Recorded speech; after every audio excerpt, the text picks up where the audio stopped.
Fala pessoal, boa noite, tudo jóia? Quem fala com vocês é o Marcos, do canal Tech with Marcos. E hoje eu vou estar começando aí meio que uma série, uma lista, né? Vou estar aí falando sobre o serviço da AWS, trazendo aí algum exemplo, como configurar alguma coisa específica do serviço, certo? E espero que gostem. Vou estar aí passando por vários serviços da AWS.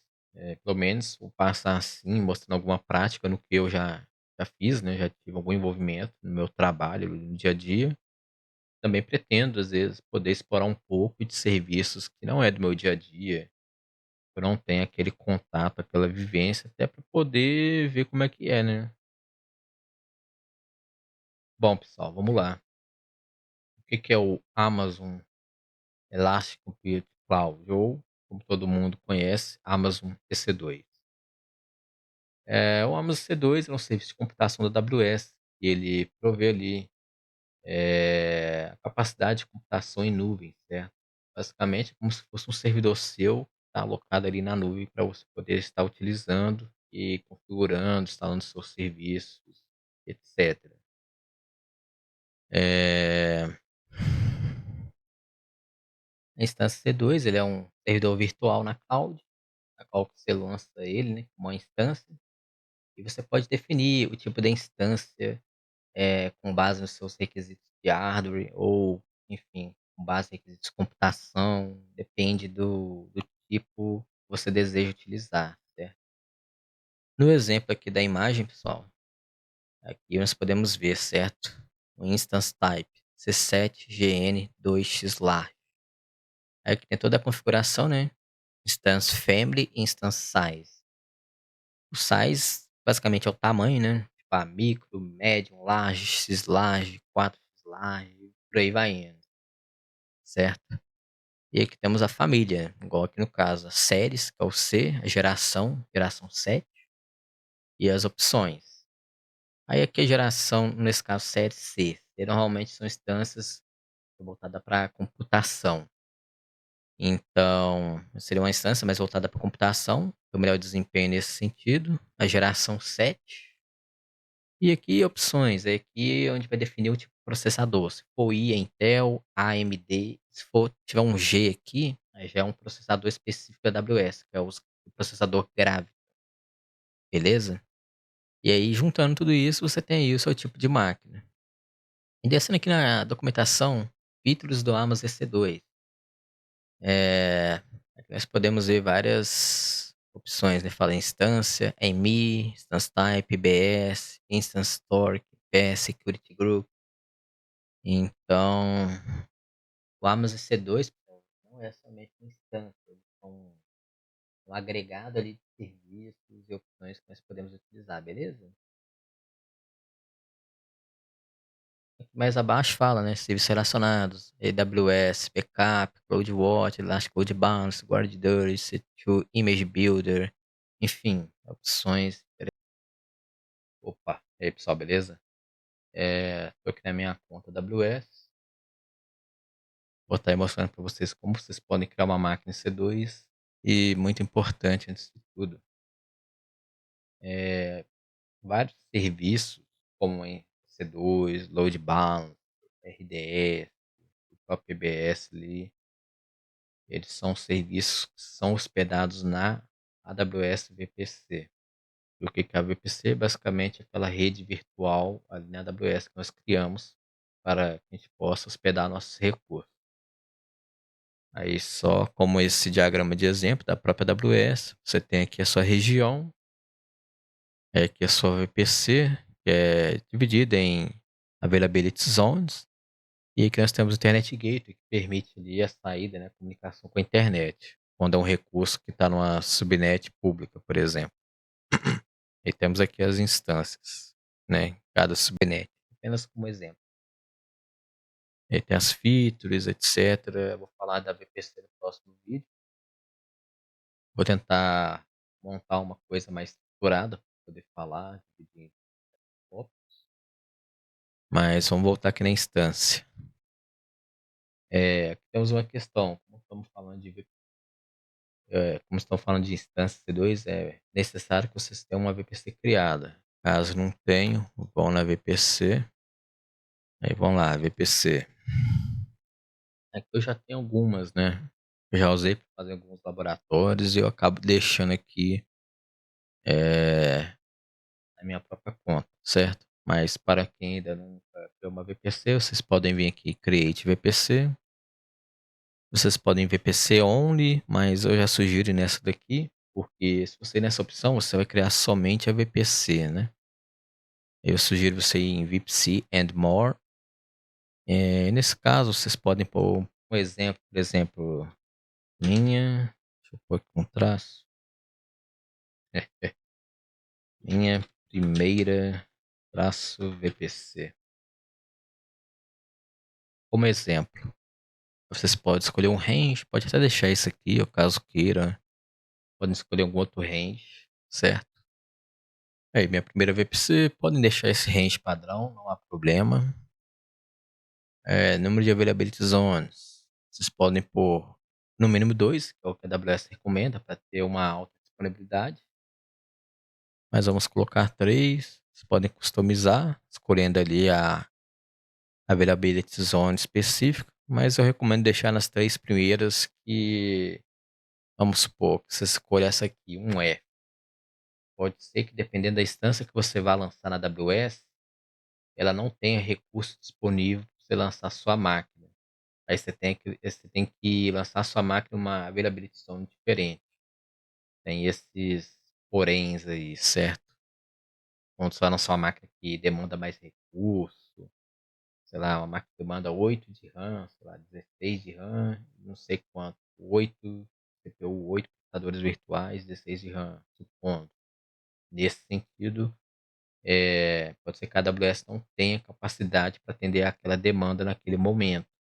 Aí você pode ter que esperar um tempo para lançar essa máquina novamente, pode tentar implantar ela em outra availability zone, ok? Mas vamos deixar aqui o padrão. Número de subnets públicos. Podem ser 3 também, recomendo. Subnets privado mesmo, você pode customizar, né? Aqui ele já vai te entregar um range, né? CIDR aí para cada subnet, que é muito interessante. NatGate. NatGate é um recurso ali da AWS, da VPC em específico, que ela permite que nossas instâncias em subnets privadas consigam se comunicar ali com a internet, fazendo toda aquela tradução de NAT para nossos recursos privados. E é muito interessante usar o NAT quando nós temos nossas instâncias de forma privada, até para poder ter uma melhor segurança. E além do NAT, há outras possibilidades de manter nossa instância de modo privado e dependendo ser acessível para a gente.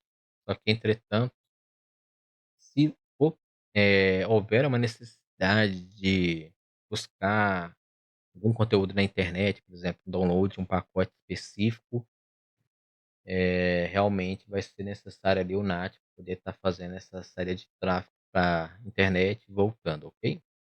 Create VPC.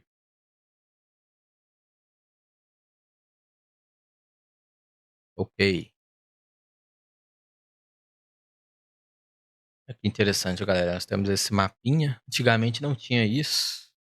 Aí você consegue ver aqui as associações, etc. É bem interessante, né? Você consegue ver aqui as subnets. Vai ter muita coisa, porque é bom que ela já vem com o nomezinho padrão, né? Bom, vamos voltar lá na nossa instância. Lançar uma nova instância. Isso aqui é quase um Hello World, né? Para quem programa, né? Você está ali aprendendo a linguagem de programação, normalmente tem um Hello World. É extremamente importante você fazer esse Hello World para você não cair numa maldição. E para quem está aprendendo a mexer com a nuvem, é super recomendável aí lançar uma máquina e, se possível, ainda criar o seu Hello World nela, né? Pra não zicar as coisas. Bora lá. First instance, ok. Você pode adicionar outras tags adicionais, mas não há necessidade. Pode ser Amazon Linux mesmo, é até melhor. Que a Amazon Linux e as imagens Ubuntu e Windows, ela já vem com o agent do System Manager instalado. Apenas pontuando, esse agent é utilizado ali para você poder acessar a instância a partir do console, que é muito útil. T2 Micro, ele é free tier. Vocês podem estar selecionando essa opção. Eu vou colocar uma outra aqui. E pera, aqui eu, ok, vou usar uma que já uso para alguma coisa, editar. Minha primeira VPC, subnet. Nesse caso, só pode ser pública mesmo, começar um primeiro exemplo. Aí você coloca aqui para associar o Elastic IP, senão ela não vai ser acessível. Como o Security Group ele também é associado à VPC. Com a VPC nova, nós ainda não temos nada aqui, certo? SH, ok, vou colocar meu IP aqui. Que pode ser 8 GB mesmo, sem problema. Vamos lá. Aqui, só passando, né? Temos a opção de storage, que aqui é o volume root, o volume raiz. Se nós irmos na aba avançada, nós conseguimos ajustar algumas coisas, por exemplo, o tipo de volume, IOPS, deletar quando terminar, que é quando você remover a máquina, ele vai escolher aquele EBS, né, que é o padrão. Throughput, você pode colocar uma opção de criptografia. E você pode usar uma chave ali padrão de serviço ou uma chave que você mesmo criou, por exemplo. Mas aqui vocês não precisam se preocupar com isso. Mais à frente eu vou estar aí mostrando como criar sua própria chave, como está utilizando, beleza? E se vocês quiserem, vocês podem adicionar volumes adicionais aqui. Mas não é o meu caso. File System. E aqui outras opções avançadas, né? Como Domain, Join Direct. Poderia adicionar sua máquina com um diretório que você tem na AWS. Questão de hostname, DNS name, instance profile. Esse IAM instance profile, basicamente, é como se fosse uma role que a sua instância assume, e aí com isso ela tem ali acesso ao serviço AWS. E com isso você pode estar interagindo com outros serviços. Basicamente é isso. Por exemplo, a sua instância ela vai rodar um script Python, que você configurou, tipo uma rotina para, não sei, criar um relatório X de custo ou um outro tipo de coisa. Aí você precisa interagir com o serviço AWS. Essa daqui é a melhor forma que vocês podem fazer isso, pessoal.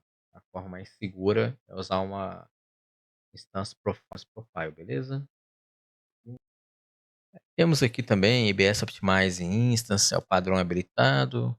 Placement Group. Isso aqui, de um modo resumido, é a forma como a sua instância vai estar alocada ali na AWS. Até abrindo a documentação aqui, galera. O padrão dela é o cluster, né? Que é a questão de necessidade de workload, de interação ali com as outras instâncias, a questão de latência. Aí ela tem toda essa questão aqui de placement group. Basicamente, isso aqui a gente nem mexe. Isso aqui é só para questão de prova mesmo, que um arquiteto associate, por exemplo, pode cair alguma pergunta sobre placement group. Mas assim, no dia a dia, cara, não é uma coisa que a gente vai ficar, a grosso modo, né, de modo geral, mexendo, alterando. Que basicamente é isso, né? Dependendo do tipo de seu workload, você pode criar um placement group usando uma das seguintes estratégias aqui, né? O padrão é o cluster, né? Ela coloca a instância na mesma Z. E a estratégia dela, ela habilita o workload a ter uma baixa latência ali, certo? Que é necessário ali para algumas comunicações de node to node ou aplicações aí de alta performance de computação, né? Temos aqui a partição, que ela meio que vai dividir suas instâncias entre partições lógicas em grupos de instâncias em apenas uma partição não vai ter o hardware compartilhado, né. Tipo, tem o grupo um, 2, 3. É como se cada uma ficasse um rack diferente ali no data center, sabe. É o que eu tô falando, né, é usada para sistemas distribuídos, né, como Hadoop, Cassandra e Kafka. Temos o spread, que ela vai colocar aqui em um grupo pequeno. Opa, então eu confundi aqui, pessoal, sorry. Aí o spread vai colocar lá no grupo, dividindo ali, né, a questão do hardware, né, para reduzir questões de falha. Aqui abaixo é interessante, eu acho que aqui, deixa eu ver, ele até mostra com uma imagem o cluster na AZ, a partição também na mesma AZ, mas ainda assim ele também ajuda, né, a reduzir problemas de hardware, né, que aí o que vai atingir essa aqui, a partição um, não atinge a partição 2. Mas eu acho que é isso mesmo, deixa eu ver.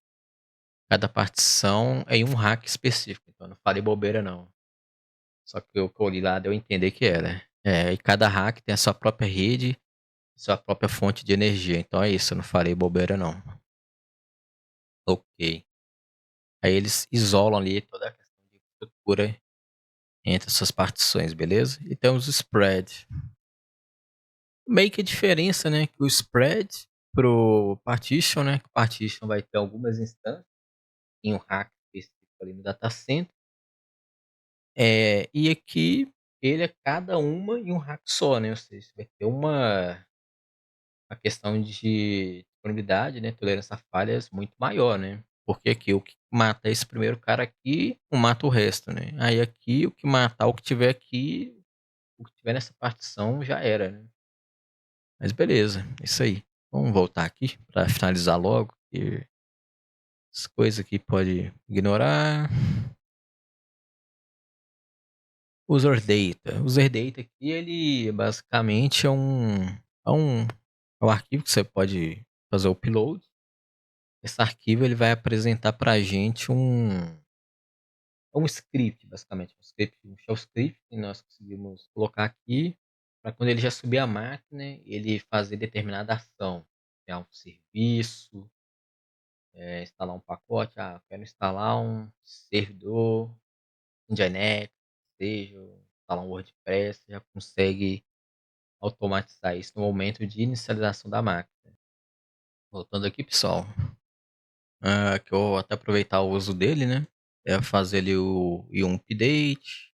Ele vai instalar um serviço do HTTPD. Ele já vai iniciar, habilitar ele. Ele vai mandar aqui o conteúdo lá para o arquivo, lá no index.html, ok? Então, pessoal, finalizei aqui. Eu só aproveitei, né? E coloquei esse user data aqui, na qual ele vai instalar o HTTPD, né? Ok. Fechar aqui, né? VPC. Que é a VPC. Ok. Aqui já é nossa nossa telinha, né? Na qual nós conseguimos ver a instância, informação ID, state, instance type, status check, availability zone, IP público já está aqui.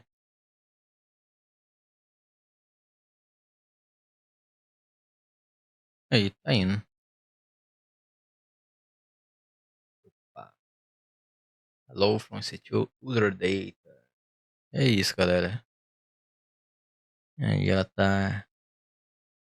Nosso serviço tá rodando. Coisa maravilhosa. Depois eu vou tentar debruçar aí algumas opções, né? Como eu estava comentando.